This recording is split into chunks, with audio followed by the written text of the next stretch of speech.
I lived far away from home as a new mom and a wife, and many times I had great anxiety because I was responsible, almost like a single mom, for my daughters, which I had at a very young age.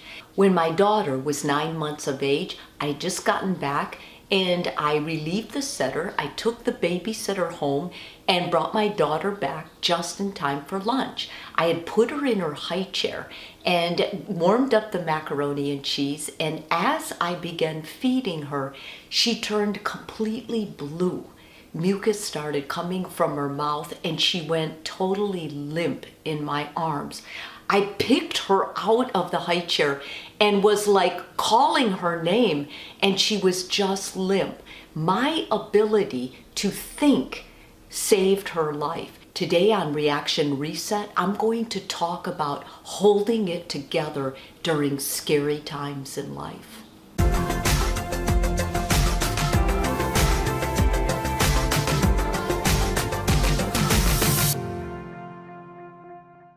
Maybe it's an accident, or maybe it's hearing something about someone you love. No matter what starts your personal crisis, it will happen. It happens to everyone, and being prepared is important. Freezing or running are not options when it's you who has to care for someone else in a crisis, or even care for yourself. It's important for you and your instincts to think clearly and stay calm. In the case of my daughter, my ability to stay calm and call 911 and think logically saved my baby's life and helped me restore my sanity. The first thing you need to do when you're in a personal crisis, in order to restore your calm and think clearly, you need to breathe. Don't run, don't freeze, breathe. Breathing is going to help calm you down and help you see things more clearly. Secondly, call your helpers. In an emergency, in my case, that was 911. Calling 911 helped me get help. They released the EMS, who basically helped coach me through giving CPR to my baby. If you just got fired, think of your helpers as someone you can call a close confidant who will listen to you so that you can think clearly before you act. Witnessing abuse, you may want to call CPS or a crisis hotline, someone who can help you, but once again, you want to be breathing so you can think clearly and talk coherently with them. Thirdly, you want to call in the people who are going to support you emotionally long term. These are the people that are going to go through your journey with you.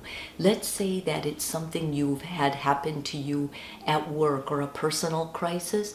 Finding a counselor to help guide you long term with that. Or maybe you have a school issue, finding and eliciting a favorite teacher to help you work through that and resolve that. Or maybe the loss of a loved one, you'll want to reach out to a clergy. No one should have to go through the loss of a loved one alone. Lastly, write a healthy behavior plan for yourself. I did this immediately after my daughter's choking episode. I wrote down a plan to get me through the evening. By the time we got home from the emergency room, it was around 4:30 p.m. I was still under severe stress, so I made a plan of how to get through the next hour, planning my tea times, planning my journaling time, planning my walking time when my husband got home at night to relieve me with childcare. This kind of a plan is going to help you going forward. Make sure every day you have your schedule of what you'll do if something happens to reset that panic that you've just been through. And believe me, I went through it. Every time my daughter choked on any food, I would feel it. And then I didn't get as upset though, because I went back to my plan and I knew what to do. It helped restore my confidence and make me realize I am a capable mom. I can do this. I have been through something traumatic, but I will get through this.